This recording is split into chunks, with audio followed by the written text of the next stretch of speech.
नमस्कार दोस्तों, जैसा कि आप सभी को पता है कि एनफोर्समेंट डिपार्टमेंट ऑफ इंडिया अर्थात ईडी ने व्यूनाउ के विभिन्न कार्यस्थलों पर कई बार छापे मारे थे और कंपनी की विभिन्न संपत्तियां जब्त की थीं और साथ ही व्यूनाउ और उसकी सहयोगी कंपनी जेबाइट के बहुत सारे बैंक खाते फ्रीज करवा दिए गए थे।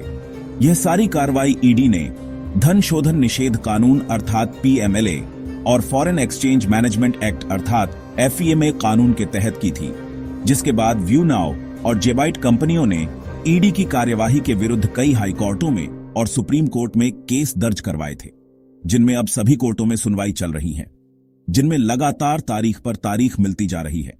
अभी तक निवेशकों को रेंट नहीं मिल पाया है और उनको बहुत परेशानियों का सामना करना पड़ रहा है। अब निवेशकों का व्यूनाउ कंपनी पर भरोसा डगमगाने लगा है, जिससे सभी में बेचैनी व्याप्त है। आज हम आपको कुछ ऐसे फैक्ट्स बताने वाले हैं जिनको जानकर आप व्यूनाउ के बारे में फिर से भरोसा करने लग सकते हैं। कृपया वीडियो को लास्ट तक जरूर देखें, अन्यथा कोई फैक्ट मिस हो सकता है। तो आइए अब शुरू करते हैं फैक्ट्स जानना।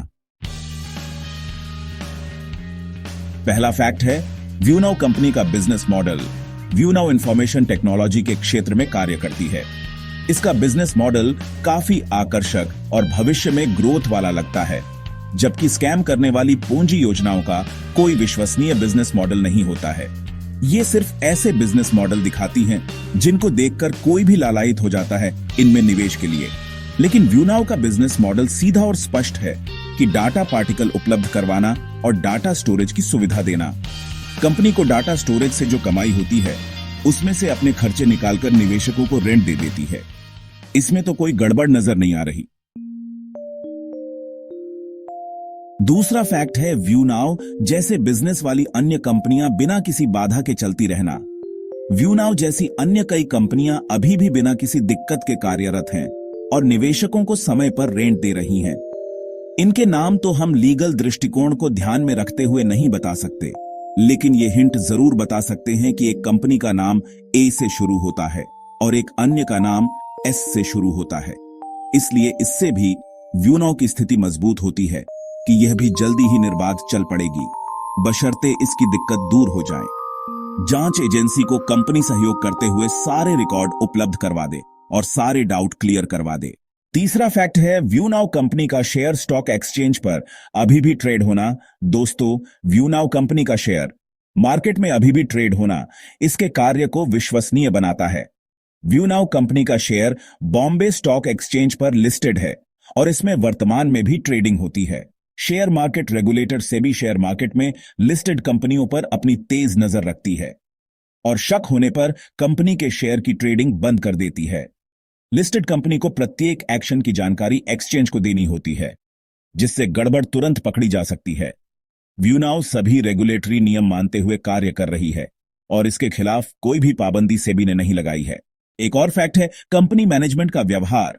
दोस्तों, व्यूनाउ का मैनेजमेंट लगातार निवेशकों के संपर्क में है और ऑनलाइन मीटिंग करके निवेशकों को भरोसा दिला रहा है कि सारी समस्या जल्दी ही हल हो जाएगी। मैनेजमेंट इस दिशा में लगन से कार्य कर रहा है। अगर ये फ्रॉड होते तो ये ऐसे गायब होते कि निवेशकों को फिर कभी नहीं दिखाई देते। पास्ट में जितनी भी कंपनियां स्कैम करके गई हैं, उनके प्रमोटर्स गायब हो गए हैं, लेकिन व्यूनाउ का मैनेजमेंट ऐसा नहीं है। वे लगातार निवेशकों से संपर्क में हैं। एक और महत्वपूर्ण फैक्ट है, व्यूनाउ कंपनी के कई राज्य सरकारों के साथ समझौते। आपको पता ही होगा कि व्यूनाउ ने उत्तर प्रदेश, हिमाचल प्रदेश, बिहार और अन्य कई राज्य सरकारों के साथ एमओयू साइन किए हुए हैं और वहां डाटा सेंटर शुरू करने की प्लान है। उत्तर प्रदेश में तो सरकार के साथ 13,500 करोड़ रुपए के प्रोजेक्ट्स के लिए एमओयू साइन किए हैं, जो कि अपने आप में बहुत बड़ा निवेश होगा। इसके बाद अभी पिछले साल दिसंबर में उत्तर प्रदेश में ईडी की रेड के बाद ही 2 एज डेटा सेंटर्स का उद्घाटन राज्य सरकार के मंत्री जी ने किया है, जो कि कंपनी के स्पष्ट बिजनेस मॉडल को दिखाता है। इन सब बातों से भी व्यूनाउ विश्वसनीय दिखती है। एक और फैक्ट है, ईडी द्वारा पर्याप्त सबूत नहीं जुटा पाना।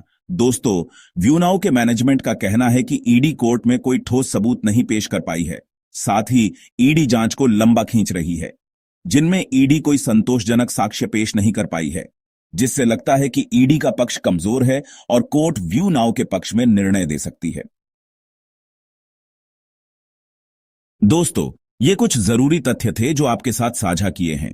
इन सभी को देखने पर लगता है कि व्यूनाउ कंपनी में कोई गड़बड़ी या स्कैम नहीं है।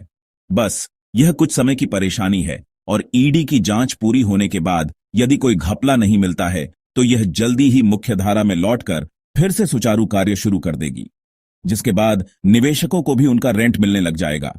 दोस्तों, अगर वीडियो अच्छा लगा हो तो अपने जानकारों के साथ शेयर जरूर कीजिए और आपके अपने इस YouTube channel Raj Edu and news को सब्सक्राइब जरूर कीजिए ताकि आपको इसी तरह की जानकारी से भरपूर वीडियो देखने को मिलते रहे। धन्यवाद।